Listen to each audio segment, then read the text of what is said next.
자, 오늘 이 안식일 하나님을 경배하는 이 시간에 함께하신 우리 성도 여러분들 진심으로 감사드리고 하나님의 축복이 함께하기를 간절히 바랍니다.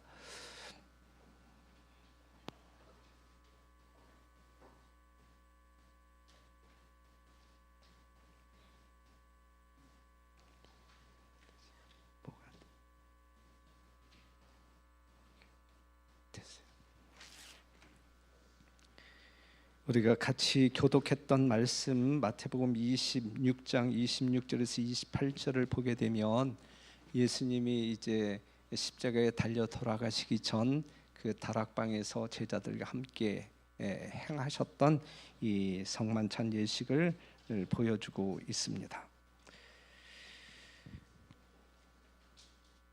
수많은 사람들이 예수님을 따라 다녔지요. 예수님이 있는 곳에는 벌떼와 같은 사람들이 모였습니다.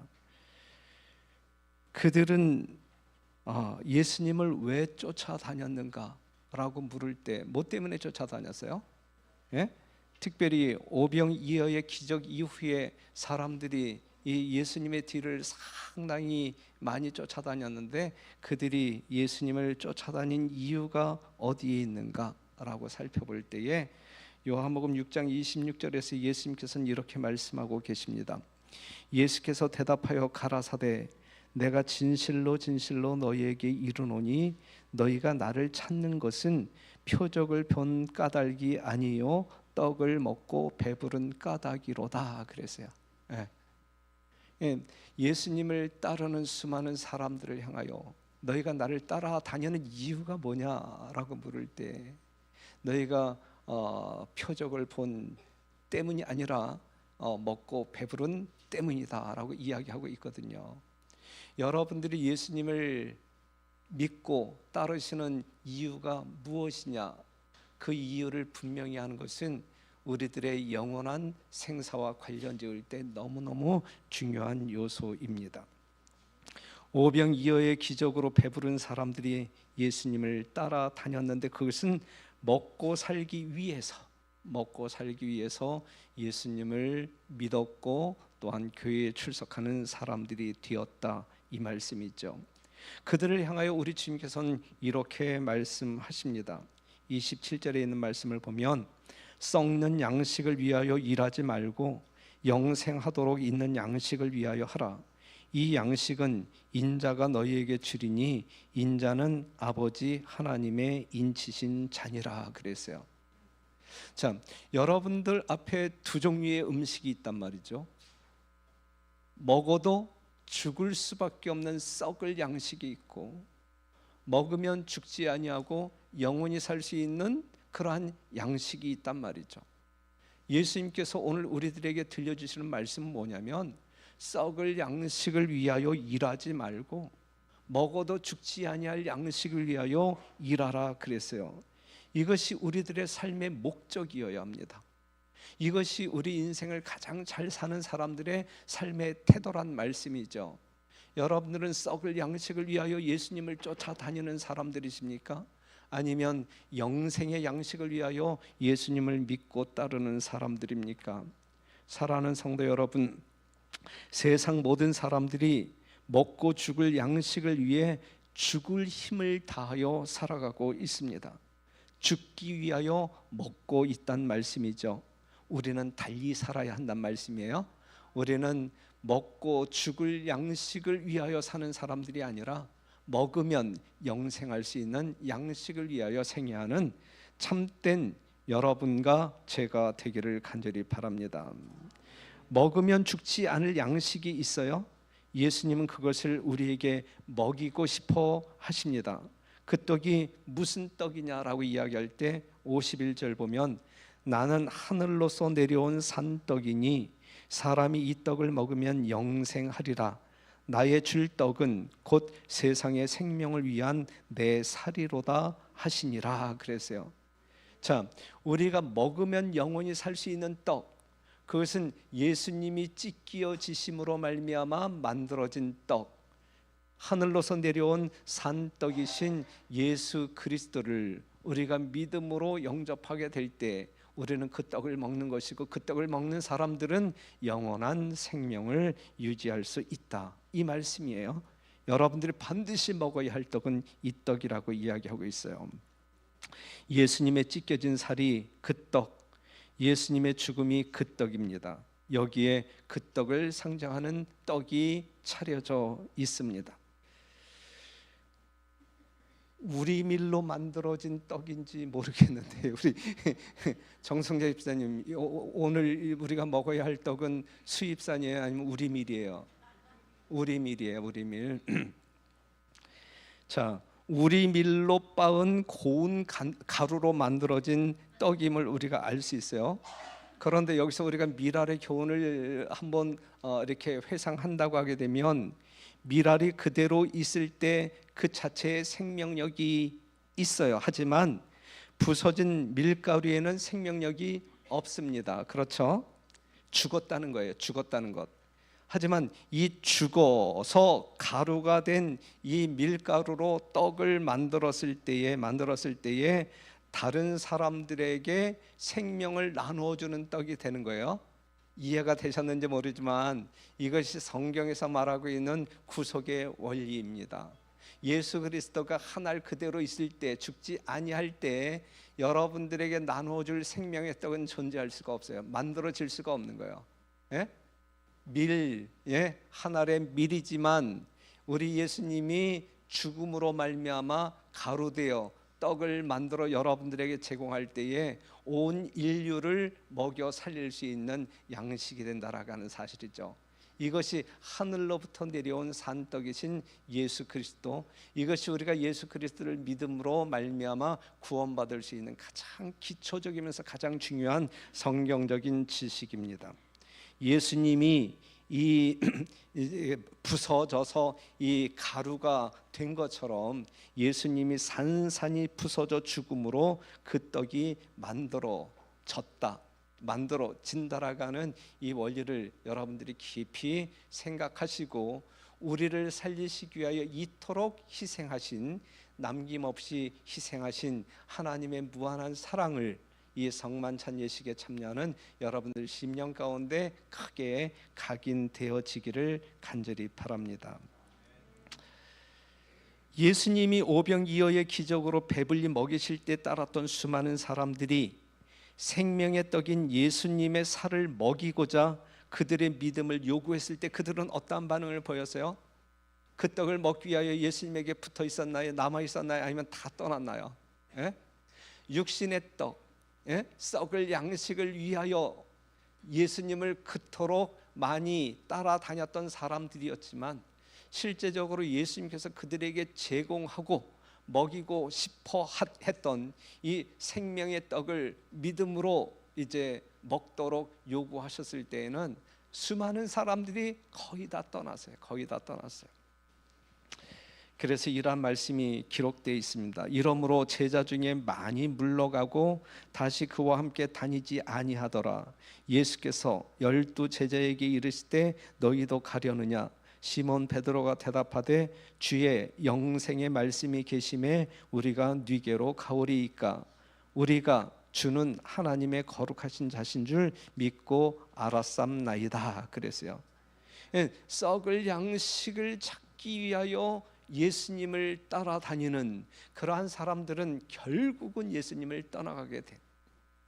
영원한 양식을 위하여, 썩지 아니할 양식을 위하여 예수님을 따르는 사람들은, 모든 사람들이 다 떠난다 할지라도 그 사람만큼은 예수님 곁에 남아있게 된다라고 하는 사실이고, 그러한 사람과 더불어 우리 하나님은 하늘에서 영원 무궁토록 길이길이 살게 될 것이다. 이것이 천국이다라고 하는 사실이죠. 사랑하는 성도 여러분, 우리 주님께서는 여러분들에게 먹이시려고 합니다. 여러분들을 살리고 싶어서 그래요. 살리고 싶어서. 죄인은 먹어야 합니다. 뭐 하기 위해요? 살기 위해서. 먹지 않아서 죽으면 굶어 죽는 거예요. 그런데 잘 먹었는데 죽는다고 하면 잘못 먹어 죽은 거예요. 그렇죠? 그러니 사랑하는 성도 여러분, 우리는 먹어야 됩니다. 먹어야 돼. 반드시 먹어야 돼. 굶어 죽지 않기 위해서 우리는 먹어야 돼. 예수님께서 산떡으로 제공하시는 그 떡을 받아 먹어야 돼요. 예? 받아 먹기만 하면 돼. 여러분들이 만들어 먹을 필요가 없어. 다 만들어진 떡이에요. 그것을 그냥 받아 먹기만 하면 우리는 살 수 있단 말이죠. 굶어 죽지 마시길 바래요. 영적으로 굶어 죽지 말게 되시길 바래요. 반드시 하나님께서 여러분들을 살리시기 위하여 만들어진 그 생명의 떡을 받아 먹는 여러분과 제가 되기를 간절히 바라고, 그리하여 지금 여러분들에게 존재하고 있는 생명력이 잠깐 없어질 그러한 생명력이 아닌 영원한 생명력이기를 간절히 바랍니다. 그런데 잘 먹었는데도 불구하고 죽었다. 이건 어떠한 문제가 있는 거예요? 잘못 먹은 거야. 먹지 말아야 할 것을 잘못 먹은 거야. 그렇죠? 그렇기 때문에 우리는 거룩한 진리의 말씀을 받아들이고 추구해야 할 사람들이지, 잘못된 진리, 오류가 섞인 그러한 잘못된 떡을 먹게 될 때에는 우리는 죽는다라고 하는, 먹었는데도 죽는단 말이죠. 예? 그러니 사랑하는 성도 여러분, 우리는 반드시 먹어야 된다. 어떠한 떡? 생명의 떡, 진리의 떡. 그리고 잘 먹어야 된다. 잘 먹어야 된다. 하나님의 말씀이 아닌 것은 가리어서 먹지 않게 되는, 그리하여 여러분들에게 생명력을 제공할 수 있는 그 진리의 말씀만을 삼킬 수 있는 여러분들이 되어 하나님께서 진짜 살리고 싶어하는 생명의 성도들이 되기를 간절히 바랍니다. 우리 주님께서는 여러분들에게 이렇게 요청하십니다. 받아 마시라, 받아 마시라. 28절 보게 되면 이것은 죄 사함을 얻게 하려고 많은 사람을 위하여 흘리는 바 나의 피 곧 언약의 피니라 그랬어요. 유월절 양으로 예표되어진 예수 그리스도가 유월절 양이 죽는 그 시간에 십자가에 달려 죽으심으로 피를 흘리셨단 말이죠. 그 피로 말미암아 이스라엘이 죽음을 면합니다. 유월절 양 예수가 십자가의 피를 흘리시죠. 모든 사람들을 구원하기 위하여, 여러분들을 구원하기 위하여 대신 흘리시는 언약의 피입니다. 그렇죠? 한 방울도 남김없이 다 쏟아 부으셨어요. 어디에서? 십자가에서. 나의 모든 죄값을 완전히 지불하셨다, 이것이죠. 그렇기 때문에 예수님의 구속적 행위가 나를 완전히 용서하고 구원하는 일에 있어서 부족함이 전혀 없다라는 것이, 아주 완전하게 우리의 구속을 이루셨다라는 사실을 말해주고 있습니다. 그 피를 상징하는 포도즙이 여러분들 앞에 있습니다. 이것을 마셔야 되는데 믿음으로 마셔야 되는 거예요. 믿음으로 마셔야 되는 거예요.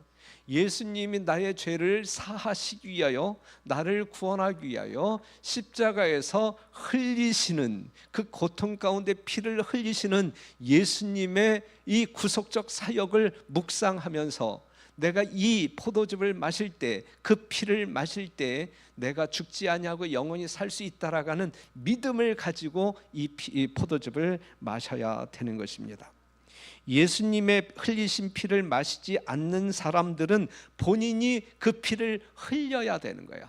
이것이 성경적인 진리입니다. 예? 예수님께서 흘리신 피를 받아 마시라 그랬을 때 받아 마시는 사람들은 믿음으로 말미암아 영생할 수 있지만, 이 피 마시기를 거절하는 사람들은, 예수님이 흘리신 그 피를 거절하는 사람들은 본인들이 그 피를 흘려야 되는 거예요. 예? 그 피의 값을, 죄의 값을 본인들이 지불해야 한다는 말씀이죠. 그런데 이스라엘 백성들의 선택은 어땠어요? 유대인들의 선택은 어땠어요? 우리가 24절부터 있는 말씀을 보면, 빌라도가 아무 효용도 없이 도리어 밀란이 나려는 것을 보고 물을 가져다가 무리 앞에서 손을 씻으며 가로되 이 사람의 피에 대하여 나는 무죄하니 너희가 당하라. 그때 이제 25절, 그들은 스스로에게 이제 저주를 때리는데 어떻게 이야기하냐면, 백성이 다 대답하여 가로되 그 피를 우리와 우리 자손에게 돌릴지어다 그랬어요. 이 말씀이 무슨 말씀인지 알죠? 예수님께서 그들을 위하여 대신 피 흘려 주시겠다 그랬는데, 예? 그 피를 마실 생각은 전혀 안 하고 거절하면서 그 피 우리가 책임질게요. 우리가 책임질게요.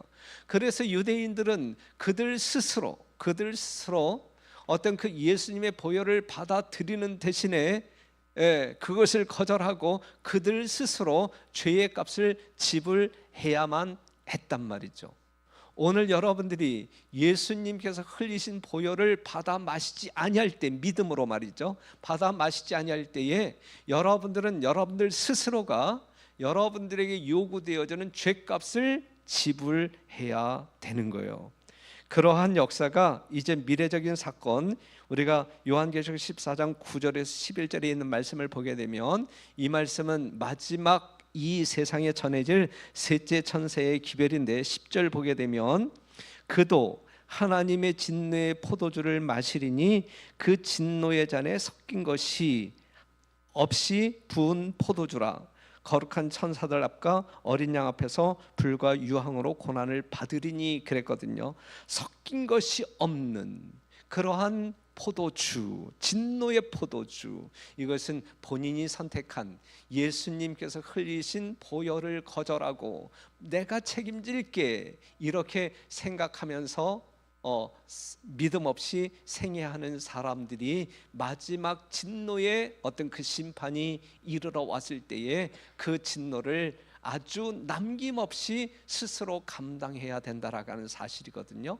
오늘 이 시간 예수님이 십자가상에서 여러분들의 구원을 위하여 흘리신 그 보혈을 상징하는 포도즙을 믿음으로 마실 때 우리는 이 진노의 잔에서 뭐 할 수 있어요? 구원받을 수 있단 말이에요. 피해갈 수 있다는 이야기예요. 그러니 사랑하는 성도 여러분, 예수님의 살로 표상되어진 이 떡을 믿음으로 받아 먹으실 때 흘리신 보혈을 받아 마시라 한 예수님의 명령에 의하여, 또한 요청에 의하여 우리가 그 피를 받아 마실 때 우리는 예수님의 살과 피로 변화되어 하나님의 거룩한 품성으로 변화되어 그 믿음으로 말미암아 구원에 이를 수 있다라는 사실입니다. 모쪼록 이 성만찬 예식에 여러분 모두가 진정 어린 믿음으로 동참해 주시기를 바라고, 여러분들의 모든 마음이 십자가상의 예수님에게, 아니 지성소에서 여전히 예수님의 보혈을 하나님께 보임으로 여러분들을 중보하고 있는 그 예수님에게 여러분들의 믿음의 시선이 고정되기를 간절히 바랍니다. 모든 것이 짓누르는 흑암에 둘러싸여 있었다. 동정하는 천연계에까지 느껴진 그 두려운 흑암 가운데서 구속주께서는 그 신비의 잔을 마지막 한 방울도 남기지 않고 다 마셨다. 우리 인류를 향한 하나님의 무한한 사랑, 열정적인 사랑, 여러분들의 구속을 위하여 정말 조금도 남김없이 완전하게 그 구속의 조건을 이루신 하나님의 진정한 사랑을 우리가 묵상하고 믿음으로 이 예식에 동참하게 되기를 간절히 바랍니다. 이 말씀 읽고 우리가 예식을 진행하도록 할 것인데, 유월절은 애굽의 속박에서 이스라엘이 구원받은 기념으로 세워진 것이었다. 유월절이 그랬단 말이에요. 해마다 자손들이 이 의식의 뜻을 물을 때마다 그 역사를 되풀이해서 말해주도록 하나님께서 지시하셨다. 이렇게 함으로 경이로운 구원은 모든 사람의 마음에 새롭게 간직될 것이다. 이 구속의 진리는 늘 새롭게 우리의 심령을 하나님의 보좌로 이끌어 가야 한다는 말씀이죠. 옛날 이스라엘 백성들의 삶을 그렇게 인도하셨다라는 사실입니다. 그런데요, 이렇게 지켜졌던 유월절이 이제 성만찬 예식으로 전환되는 거예요. 옛날 유대인 백성들이 지켰던 이 유월절 절기가 예수님이 십자가의 죽으심으로 말미암아 이것이 성만찬 예식으로 전환이 되는 거예요. 성만찬 예식은 그리스도의 죽음의 결과로 이루어진 큰 구원을 기념하기 위하여 주신 바 되었다. 그리스도께서 능력과 영광으로 재림하실 때까지 이 의식은 기념되어야 한다. 이것을 통하여 우리를 위하여 행하신 그분의 위대한 사업은 우리 마음속에 항상 새롭게 간직되었다 그랬어요. 우리가 성만찬 예식을 행함으로 말미암아 우리는 예수님께서 우리에게 베풀어 주신 이 구속의 놀라운 사랑과 경륜, 그 진리를 다시 한번 새롭게 하고 예수님께 더 가까이 나아가는 그러한 어떤 그 행사로 진행되어져야 할 것이고, 또한 이러한 예식이 우리 후손들이 이 예식이 뭘 의미하는 것이냐라고 물을 때에 이것은 바로 예수님의 어떤 그 희생을, 우리의 구원을 위하여 우리의 죄값을 대신 지불하시기 위하여 예수님이 행하신 그 숭고한 사랑을 기념하기 위하여, 우리의 믿음을 새롭게 하기 위하여 행하는 예식이야, 이렇게 가르쳐 줄 수 있어야 된단 말이죠. 그러니까 구원받은 자의 감사가 충만한, 그리고 이 놀라운 이 구원의 소식을 우리 후손들에게 길이길이 정하는 그러한 의미에서 이 성만찬 예식은 의미가 있고 중요하다라고 하는 사실입니다. 오늘 이 성만찬 예식 동참하시는 여러분 모두에게 하나님의 놀라운 은혜와 축복이 함께하기를 간절히 바랍니다. 그러면 지금부터 성만찬 예식을 거행하도록 하겠습니다.